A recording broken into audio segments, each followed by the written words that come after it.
Hi friends, welcome back to Ramesh Sachin YouTube channel. ಇವತ್ತು ನಾನು ಪುಳಿಯೋಗರೆ ಪ್ಯಾಕೆಟ್ನ ತಂದು ಗೊಜ್ಜು ಹೇಗೆ ಮಾಡೋದು ಅಂತ ಹೇಳ್ಕೊಡ್ತೀನಿ. ಈಗ ನೋಡಿ, ನಾನು MTR ಪುಳಿಯೋಗರೆ ಪ್ಯಾಕೆಟ್ನ ತಂದು ಇಟ್ಕೊಂಡಿದ್ದೆ. ನಾನು 2 ಪ್ಯಾಕೆಟು ಮಾಡಿಟ್ಕೋತೀನಿ.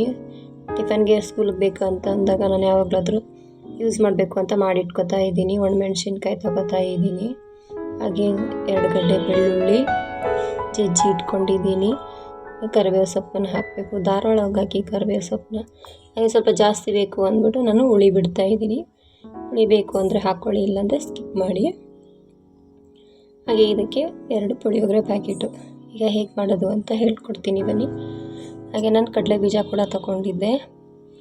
ಈಗ ಕಡಾಯಿ ಇಟ್ಕೊಂಡು ಕಡಾಯಿಗೆ ಎಣ್ಣೆ ಹಾಕೋತಾ ಇದ್ದೀನಿ. ಎಣ್ಣೆ ಕಾದಿದ ನಂತರ ಸ್ವಲ್ಪ, ಯಾರೆಲ್ಲ ವಿಡಿಯೋ ನೋಡ್ತಿದ್ದೀರಾ ಸ್ಕಿಪ್ ಮಾಡಿದೆ ವಿಡಿಯೋ ನೋಡಿ, ಲೈಕ್ ಮಾಡಿ, ಶೇರ್ ಮಾಡಿ, ಕಮೆಂಟ್ ಮಾಡಿ. ಇದಕ್ಕೆ ನಾನು ಸಾಸಿವೆನ ಹಾಕೋತಾ ಇದ್ದೀನಿ.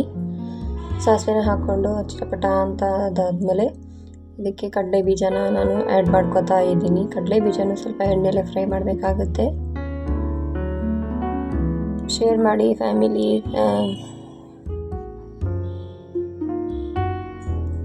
ಕಡಿಮೆ ಊರಿಲಿ ನಾನು ಕಡಲೆ ಬೀಜನ ಎಣ್ಣೆಲಿ ಫ್ರೈ ಮಾಡ್ಕೋತಾ ಇದ್ದೀನಿ, ನೋಡ್ತಾ ಇರ್ಬೋದು. ಜಾಸ್ತಿ ಉರಿಲ್ಲ, ಆದರೆ ಚೆನ್ನಾಗಿ ಬೇಯಿಲ್ಲ. ಅದಕ್ಕೆ ಅದ್ರ ಜೊತೆಗೆ ನಾನು ಒಣಮೆಣ್ಸಿನ್ಕಾಯಿ ತೊಗೊಂಡಿದ್ದಲ್ಲ, ಅದನ್ನು ಆ್ಯಡ್ ಮಾಡ್ತಾ ಇದ್ದೀನಿ. ಅದು ಕೂಡ ಸ್ವಲ್ಪ ಹುರ್ಕೋತಾ ಇದ್ದೀನಿ. ಅದಾದಮೇಲೆ ಬೆಳ್ಳುಳ್ಳಿ ಗಡ್ಡೆ ಜಜ್ಜಿಟ್ಕೊಂಡಿರೋದಕ್ಕಂತ ಆ್ಯಡ್ ಮಾಡ್ಕೋತಾ ಇದ್ದೀನಿ. ಚೆನ್ನಾಗಿ ಸ್ವಲ್ಪ ಬೆಳ್ಳುಳ್ಳಿ ಮತ್ತು ಒಣಮೆಣ್ಸಿನ್ಕಾಯಿ ಎಲ್ಲ ಫ್ರೈ ಆಗಬೇಕು ಕಡಲೆಕಾಯಿ ಜೊತೆ. ಹಾಗಾಗಿ ನಾನು ಹಾಕ್ಕೊಳ್ತಾ ಇದ್ದೀನಿ. ಬೆಳ್ಳುಳ್ಳಿ ಹಾಕ್ಕೊಂಡ್ರೆ ತುಂಬಾ ಚೆನ್ನಾಗಿರುತ್ತೆ, ಜಾಸ್ತಿ ಟೇಸ್ಟಿ ಇರುತ್ತೆ. ಹಾಗಾಗಿ ಸ್ವಲ್ಪ ಬೆಳ್ಳುಳ್ಳಿ ಗಡ್ಡೆ ಸ್ವಲ್ಪ ಹೆಚ್ಚಾಗಿ ಹಾಕ್ಕೊಳ್ಳಿ.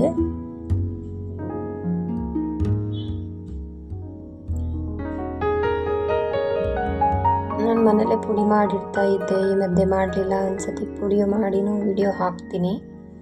ಅರ್ಜೆಂಟಿಗೆ ಬೇಕು ಅಂದ್ಬಿಟ್ಟು ಸ್ಕೂಲ್ ಕಳಿಸ್ಬೇಕಲ್ಲ ಮಗುವಿಗೆ ಅಂದ್ಬಿಟ್ಟು ಗೊಜ್ಜು ಮಾಡಿಟ್ಕೋತಾ ಇದ್ದೀನಿ ಇವಾಗ. ಹಾಗಾಗಿ ನಿಮಗೆ ಒಂದು ವಿಡಿಯೋ ಮಾಡಿ ಹಾಕೋಣ ಅಂತ ಇದು ಮಾಡ್ತಾ ಇದ್ದೀನಿ. ಇದಕ್ಕೆ ನಾನು ಕರಿಬೇವು ಸೊಪ್ಪನ್ನ ಆ್ಯಡ್ ಮಾಡ್ಕೋತಾ ಇದ್ದೀನಿ. ಧಾರಾಳವಾಗಿ ಹಾಕ್ಕೊಳ್ಳಿ ಕರಿಬೇವು ಸೊಪ್ಪನ್ನ. ಕರಿಬೇವು ಸೊಪ್ಪು ಹಾಕಿದ್ರೇ ಪುಳಿಯೋಗರೆ ಘಮ ಚೆನ್ನಾಗಿರೋದು, ಟೇಸ್ಟ್ ಕೂಡ ರುಚಿಯಾಗಿರುತ್ತೆ. ಹಾಗೆ ಇದನ್ನೆಲ್ಲ ಚೆನ್ನಾಗಿ ಫ್ರೈ ಮಾಡ್ಕೊಳ್ಳೋಣ. ನೋಡ್ತಾ ಇರ್ಬೋದು, ಕಡಿಮೆ ಉರಿಲೇ ಹಾಕಿ ನಾನು ಫ್ರೈ ಮಾಡ್ತಿದ್ದೀನಿ. ಈಗ ಫ್ರೈ ಆದಮೇಲೆ ನಾನು ಪುಳಿಯೋಗರೆ ಪ್ಯಾಕೆಟ್ನ ಹಾಕೋತಾ ಇದ್ದೀನಿ. 2 ಪುಳಿಯೋಗರೆ ಪ್ಯಾಕೆಟ್ನ ಹಾಕೋತಾ ಇದ್ದೀನಿ.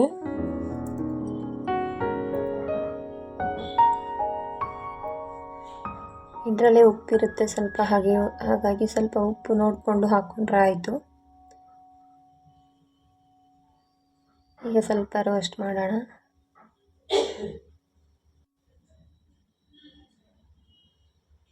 ನೀವು ಹೀಗೂ ಕೂಡ ಮಾಡ್ಕೋಬೋದು, ಹುಳಿ ಹಾಕ್ದೇನೆ. ನಾನು ಹುಳಿ ಹಾಕ್ಕೊಂಡ್ರೆ ಒಂದು 2-3 ದಿನ ಬರುತ್ತೆ, ಹಾಗಾಗಿ ಹುಳಿ ಹಾಕೋತಾ ಇದ್ದೀನಿ. ಹುಣಸೆ ಹುಳಿನ ಹಾಕ್ತಾ ಇದ್ದೀನಿ. ಈಗ ಒಂದು ಸ್ವಲ್ಪ ಹೊತ್ತು ಬಾಯ್ಲ್ ಆಗಬೇಕಾಗುತ್ತೆ, ಒಂದು ಸ್ವಲ್ಪ ಹೊತ್ತು ಬಿಡೋಣ.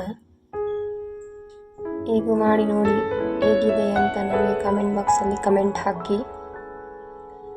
ಮನೇಲಿ ಟ್ರೈ ಮಾಡಿ ನೋಡಿ.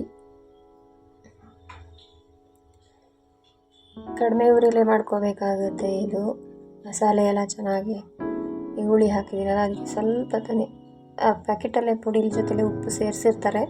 ನಾನು ಸ್ವಲ್ಪ ಹಾಕ್ಕೊಳ್ಳೋಣ ಅಂದ್ಬಿಟ್ಟು ಉಪ್ಪನ್ನ ಸೇರಿಸ್ಕೊತಾ ಇದ್ದೀನಿ. ನಾವು ಅನ್ನ ಮಾಡಬೇಕಾದ್ರೂ ಉಪ್ಪು ಹಾಕ್ಕೋತೀವಿ ಅನ್ನಕ್ಕೆ, ಹಾಗಾಗಿ ಸ್ವಲ್ಪ ಉಪ್ಪು ನೋಡ್ಕೊಂಡು ಹಾಕೊಳ್ಳೋಣ ಅಂತ ಸ್ವಲ್ಪ ಉಪ್ಪು ಹಾಕೋತಾ ಇದ್ದೀನಿ. ಇದಕ್ಕೆ ಸ್ವಲ್ಪ ಬೆಲ್ಲ ಸೇರಿಸ್ತಾ ಇದ್ದೀನಿ. ತುಂಬ ರುಚಿ ಬರುತ್ತೆ ಬೆಲ್ಲ ಹಾಕ್ಕೊಂಡ್ರೆ. ಪುಳಿಯೋಗರೆ ತುಂಬ ಎಕ್ಸ್ಟ್ರಾ ಟೇಸ್ಟ್ ಕೊಡುತ್ತೆ. ಬೆಲ್ಲ ಹಾಕಿ ನೋಡಿ ಒಂದ್ಸತಿ. ಹಾಗೆ ಇದು ಸ್ವಲ್ಪ ಬೆಲ್ಲ ಕರಗಬೇಕು, ಹಾಗಾಗಿ ನೋಡಿ ಆಯಿತು, ರೆಡಿ. ಇದು ತುಂಬಾ ಚೆನ್ನಾಗಿ ಬಂದಿದೆ ಫ್ರೆಂಡ್ಸ್. ಯಾರೆಲ್ಲ ವಿಡಿಯೋ ನೋಡ್ತಾ ಇದ್ದೀರಾ ಲೈಕ್ ಮಾಡಿ, ಶೇರ್ ಮಾಡಿ, ಕಮೆಂಟ್ ಮಾಡಿ. ಎಲ್ಲೂ ವಿಡಿಯೋ ಸ್ಕಿಪ್ ಮಾಡ್ದೇನೆ ನೋಡಿ. ಕಮೆಂಟ್ ಮಾಡೋದು ಮಾತ್ರ ಮರಿಬೇಡಿ. ಫ್ಯಾಮಿಲಿ ಫ್ರೆಂಡ್ಸ್ಗೆಲ್ಲ ಶೇರ್ ಮಾಡಿ. ಬೆಲ್ ಬಟನ್ನ ಕ್ಲಿಕ್ ಮಾಡಿ. ನಾನು ಯಾವುದೇ ವಿಡಿಯೋ ಹಾಕೋದು ನಿಮಗೆ ಮೊದಲು ಬಂದು ತಲುಪುತ್ತೆ.